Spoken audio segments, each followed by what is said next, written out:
చేతితో కుట్టుట మరియు వాటి నమూనాలు తయారు చేయడం అనే ఈ సెషన్కు సాదర స్వాగతం.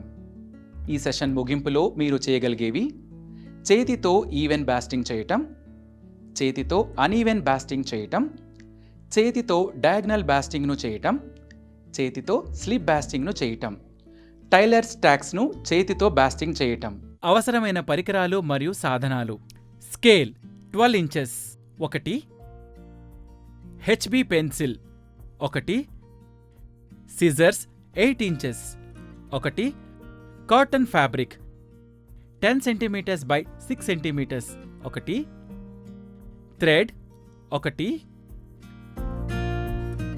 Needle 1, measuring tape 1. Hand stitches. ప్రాథమిక కుట్లు 2 రకాలుగా విభజించబడ్డాయి: కన్స్ట్రక్టివ్ మరియు డెకరేటివ్ స్టిచెస్.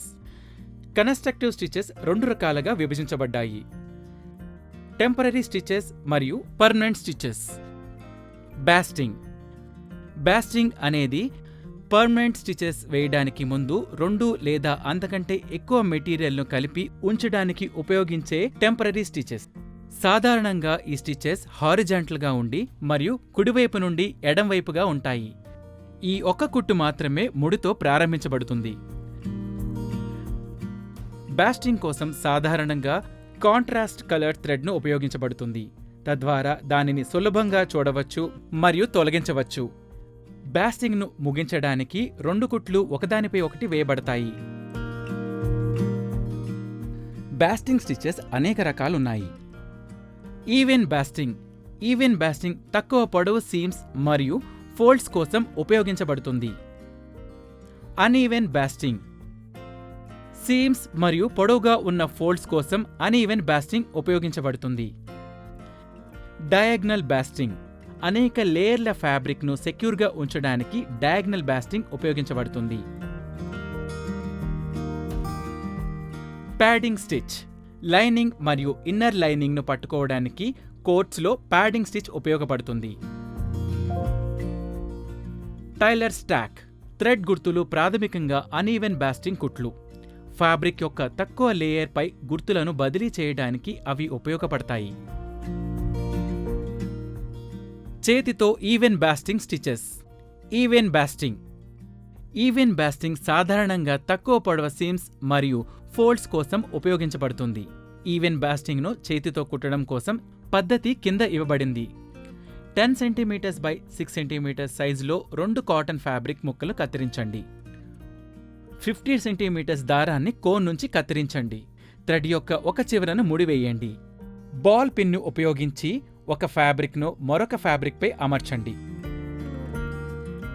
ఫ్యాబ్రిక్ మధ్యలో ఒక హారిజాంటల్ లైన్ను గీయండి. ఫ్యాబ్రిక్పై 0.5 సెంటీమీటర్ దూరంలో సమానమైన కుట్టు పొడవును గుర్తించండి. పాయింట్ ఏ వద్ద ఫ్యాబ్రిక్ దిగువ నుండి నీడిల్ని తీసుకొని థ్రెడ్ను పూర్తిగా పై లేయర్కు లాగండి. పాయింట్ బి వద్ద సూదిని ఇన్సర్ట్ చేసి మరియు ఫ్యాబ్రిక్ దిగువ నుండి పాయింట్ సి ద్వారా నీడిల్ను తీసుకురండి. పాయింట్ డిలోని సూదిని ఇన్సర్ట్ చేసి ఈ ద్వారా లాగుతూ సమానంగా కుట్లు వేయండి. చేతితో అనీవెన్ బాస్టింగ్ కుట్టుట. అనీవెన్ బాస్టింగ్. అనీవెన్ బాస్టింగ్ సాధారణంగా పొడవైన సీమ్ మరియు ఫోల్డ్ల కోసం ఉపయోగించబడుతుంది. అనీవెన్ బాస్టింగ్ను చేతితో కుట్టే విధానం ఈ కింద ఇవ్వబడినది. 1 నుండి 15 వరకు ఇక్కడ ఇవ్వబడిన స్టెప్స్ ఫాలో అవ్వండి. ఏ, బి, సి, డి, ఈ పేరు పెట్టడం ద్వారా ఆల్టర్నేట్గా 1 సెంటీమీటర్ మరియు 0.5 సెంటీమీటర్ పాయింట్ను గుర్తించండి. ఏ పాయింట్ వద్ద ఫ్యాబ్రిక్ దిగువ నుండి నీడిల్ని తీసుకురండి మరియు థ్రెడ్ను పూర్తిగా పై లేయర్కు లాగండి. పాయింట్ బి వద్ద నీడిల్ని ఇన్సర్ట్ చేసి మరియు ఫ్యాబ్రిక్ దిగువ నుండి పాయింట్ సి ద్వారా నీడిల్ని తీసుకురండి. పాయింట్ డిలోని నీడిల్ని ఇన్సర్ట్ చేసి ఈ ద్వారా లాగండి మరియు సమాన దూరంలో కుట్టు కొనసాగించండి. చేతితో డయాగ్నల్ బాస్టింగ్ను కుట్టడం. డయాగ్నల్ బాస్టింగ్. ఫ్యాబ్రిక్ యొక్క అనేక లేయర్లు సురక్షితంగా ఉంచడం కోసం డయాగ్నల్ బాస్టింగ్ సాధారణంగా ఉపయోగించబడుతుంది. చేతితో డయాగ్నల్ బాస్టింగ్ కుట్టే పద్ధతి ఈ కింద ఇవ్వబడినది. 10 సెంటీమీటర్స్ బై 6 సెంటీమీటర్స్ పరిమాణంలో 2 కాటన్ ఫ్యాబ్రిక్ పీసులు కత్తిరించండి. బాల్ పిన్ ఉపయోగించి ఒక ఫ్యాబ్రిక్ను మరొక ఫ్యాబ్రిక్పై అమర్చండి. 1 సెంటీమీటర్ దూరంతో ఫ్యాబ్రిక్ మధ్యలో 2 హారిజాంటల్ లైన్ను గీయండి. ఏ, బి, సి, డి మరియు ఏ, బి, సి, డి అనే పేర్లు పెట్టి 2 లైన్లు సమాన దూరంలో ఉండేలా పాయింట్లు పెట్టుకోండి. ఫ్యాబ్రిక్ బేస్ నుండి పాయింట్ ఏ నుండి థ్రెడ్ ఉన్న నీడిల్ను తీసుకురండి. నీడిల్ని బి డాష్ నుండి బి డాష్కి ఇన్సర్ట్ చేసి మరియు థ్రెడ్ని లాగండి. డయాగ్నల్ కుట్టు ఏర్పడుతుంది. పాయింట్ల వెంట అదే విధానాన్ని రిపీట్ చేయండి. ఫ్యాబ్రిక్ యొక్క బేస్ వద్ద ఉన్న ముడితో డయాగ్నల్ కుట్ను పూర్తి చేయండి. చేతితో స్లిప్ బాస్టింగ్ కుట్టుట. స్లిప్ బాస్టింగ్ ప్లేట్స్, స్ట్రిప్స్ మరియు ప్రింట్లను పర్ఫెక్ట్గా ఉంచుతుంది.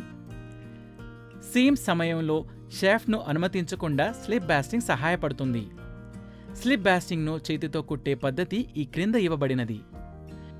10 centimetres by 6 centimetres 2 cotton fabric పీస్లను కత్తిరించండి. ఒక భాగాన్ని తీసుకొని ఫ్యాబ్రిక్ అంచుని 1.5 సెంటీమీటర్ వరకు మడవండి. ఫ్యాబ్రిక్ యొక్క మరొక అంచు వద్ద 1.5 సెంటీమీటర్ మార్క్ చేయండి. ఎడ్జ్ నుండి 1.5 సెంటీమీటర్ మార్క్పై ఇతర ఫ్లాట్ ఫ్యాబ్రిక్పై ఫోల్డ్ చేసి క్లాత్ను ఉంచండి మరియు 2 ఎడ్జ్లపై పిన్ చేయండి. 2 ఫ్యాబ్రిక్లపై స్లాంట్గా చిన్న లైన్ గీసి టాప్ ఫ్యాబ్రిక్పై 1, 2, 3, 4 మరియు ఫ్యాబ్రిక్ బేస్పై ఏ, బి, సి, డి అని పేర్లు పెట్టండి. పిన్ చేసిన ఫ్యాబ్రిక్ యొక్క బేస్ నుండి పాయింట్ ఏ వద్ద నీడిల్ని బయటకు తీసుకురండి.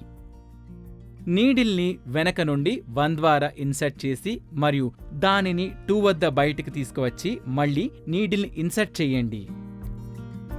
టైలర్ స్టాక్ను చేతితో కుట్టుట. టైలర్ స్టాక్స్ సాధారణంగా ఫ్యాబ్రిక్ లేయర్స్ను టెంపరరీగా కుట్టువేయటానికి ఉపయోగిస్తారు. ముందుగా కుట్లు ఎక్కడ వేయాలో ఇది సూచిస్తుంది. బటన్ పొజిషన్, బటన్ హోల్ చివరిలో మరియు ఇండివిడ్యువల్ టైలర్స్ యొక్క ట్యాక్ల కొరకు ఉపయోగిస్తారు. డాట్స్ తయారీ కోసం సీమ్స్ మొదలైనవి కంటిన్యూయస్ స్టాకింగ్ స్టిచెస్ తయారు చేయడానికి ఉపయోగిస్తారు. చేతితో టైలర్ స్టాక్స్ కుట్టే పద్ధతి ఈ కింద ఇవ్వబడినది. పైన ప్యాటర్న్ పేపర్ని ఉంచండి. అన్ని లేయర్ల ద్వారా 1 నుండి 1.5 అంగుళాల పొడవు గల నమూనా కాగితం మరియు ఫ్యాబ్రిక్ లేయర్స్ పైన 1 నుండి 1.5 ఇంచెస్ పొడవున లూజ్ రన్నింగ్ స్టిచెస్ వేయండి. మొదట్లో మరియు చివర్లో ఎక్కువగా టెయిల్స్ వదిలివేయండి మరియు ఎక్కువ లూజ్గా ఉండే కుట్లు వేయండి. తద్వారా అవి లూప్లా ఉంటాయి. ఈ కుట్లు పైన చిన్న లూప్ వలె కనిపిస్తాయి. కుట్లు పూర్తి చేసినప్పుడు కుట్ల యొక్క లూప్ను పై భాగంలో కత్తిరించండి. ఇప్పుడు మీరు నమూనా కాగితాన్ని జాగ్రత్తగా తొలగించండి. పర్మనెంట్ స్టిచెస్ వేసిన తర్వాత టైలర్ స్టాకింగ్ స్టిచెస్ తీసివేయబడతాయి. ఈ సెషన్లో మీరు నేర్చుకున్నవి: చేతితో ఈవెన్ బాస్టింగ్ను ఎలా కుట్టాలి, చేతితో అన్ఈవెన్ బాస్టింగ్ను ఎలా కుట్టాలి, చేతితో డయాగ్నల్ బాస్టింగ్ను ఎలా కుట్టాలి, చేతితో స్లిప్ బాస్టింగ్ను ఎలా కుట్టాలి, టైలర్ స్టాక్స్ను చేతితో ఎలా కుట్టాలి. ఈ సెషన్లో మీరు అన్ని కాన్సెప్ట్లు అర్థం చేసుకున్నారని ఆశిస్తున్నాను. కొత్త కాన్సెప్ట్తో తదుపరి సెషన్లో కలుస్తాము. ధన్యవాదాలు.